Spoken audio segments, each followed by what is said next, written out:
আসসালামু আলাইকুম বন্ধুগণ, কি অবস্থা সবার? আশা করি সব ভালো আছেন এবং সুস্থ আছেন। বন্ধুরা, বর্তমানে চায়না থেকে প্রোডাক্ট এনে অনেকে বিজনেস করে। আর যারা দুবাইতে থাকে তাদের জন্য তো সুবর্ণ সুযোগ। তারা চাইলেই চায়নাতে না গিয়েও তাদের ৩,০০০ বেশি সাপ্লাইয়ের সাথে তাদের প্রোডাক্ট নিয়ে আলোচনা করতে পারবে একই ছাদের নিচে। তো আজকে আপনাদের তেমন একটা জায়গা ঘুরে দেখাবো। তো আমরা চলে এসেছি দুবাই ওয়ার্ল্ড ট্রেড সেন্টারে। আর এখানে কিন্তু চায়না হোম লাইফ নামে একটা মেলা বসেছে, যেটা টোটালি ফ্রি ছিল। শুধু রেজিস্ট্রেশন করেই ভিতরে এন্ট্রি করা যায়। তো এই তো আমরা রেজিস্ট্রেশন করে ভিতরে এন্ট্রি করে ফেললাম। আর এখানে এসে দেখলাম ছোট ছোট স্টল বসেছে। আর এই ছোট ছোট স্টলের মধ্যেই তারা তাদের স্যাম্পলগুলো সুন্দর করে সাজিয়ে রেখেছে।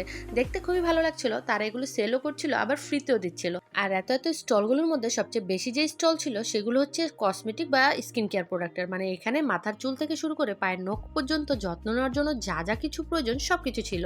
কিছু কিছু স্টলে তো ফ্রিতেও দিচ্ছিল, যেমন শ্যাম্পু, ছোট ছোট শ্যাম্পুর বোতল, conditioner, face wash, face mask, face cream, body wash. আর এগুলির সাথে তারা তাদের বিজনেস কার্ডও দিচ্ছিল, যাতে ভালো লাগলে পরবর্তীতে অর্ডার করতে পারেন। আর এখানে ঘর সাজানোর কিছু জিনিসপত্র ছিল, যেমন এই লাইটিংগুলি খুবই সুন্দর লাগছিল দেখতে। আর এগুলিতে ঘর সাজালে তো দারুণ লাগে। সবচেয়ে একটা মজার কথা বলি, এখানে কিন্তু ১২ বছরের নিচে কাউকে অ্যালাউ করে না। কিন্তু এখানে প্রতিটা ডেস্কের উপর তারা এত সুন্দর করে তাদের চায়না থেকে নিয়ে আসা চকলেট সাজিয়ে রেখেছিল, কি বলবো। আবার এখানে ইলেকট্রনিক জিনিসপত্রও ছিল, কিন্তু আমার কাছে এখানে দামগুলি একটু বেশি মনে হয়েছে। মানে আমরা শপিং মলে যেমন কিনি তার থেকে একটু বেশিই মনে হয়েছে। তো আমার ভাইয়ার সাথে আমি যেহেতু গিয়েছিলাম, ভাইয়ার কিছু দরকারি জিনিসপত্র ছিল, তা ভাইয়া কিনছিল। আর আমি আমার মতো ঘুরে ঘুরে ভিডিও করছিলাম। তো ভিডিও করতে করতে কিন্তু আমি এখানে কিছু কিছু চকলেটও কালেক্ট করেছি।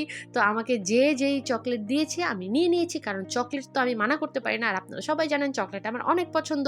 তাই আমি যতগুলো চকলেট সবাই দিয়েছে আমি সব নিয়ে নিয়ে ব্যাগে রেখে দিয়েছি। তো দেখুন কতগুলো চকলেট হয়েছে। আর এই চকলেটগুলি সবচেয়ে বেশি মজা ছিল। আমি একটা খেয়েছিলাম, তো এই জন্য বেশি করে নিয়ে এসেছি। আর এগুলো কিন্তু ফ্রিতেই দিয়েছে, এমনিতেই তারা সাজিয়ে রেখেছে। আর এগুলি সব তারা চায়না থেকে নিয়ে এসেছে। তো যাই হোক, চকলেট জিনিস মানা করতে হয় না। তো আমি সব নিয়ে নিয়েছি। আর বাঙালি তো এমনিতেই ফ্রিতে পেলে সব কিছু ঘাটতি পড়ে।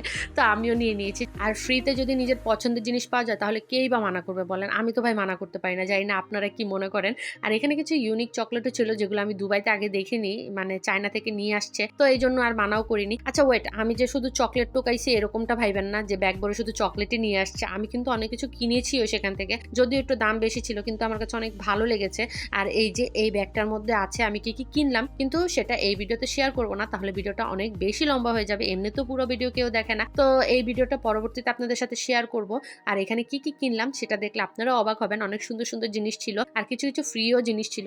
তো অবশ্যই পরবর্তীতে এই ভিডিওটা দেখার জন্য হলেও সাথে থাকবেন, পেজটা ফলো দিয়ে।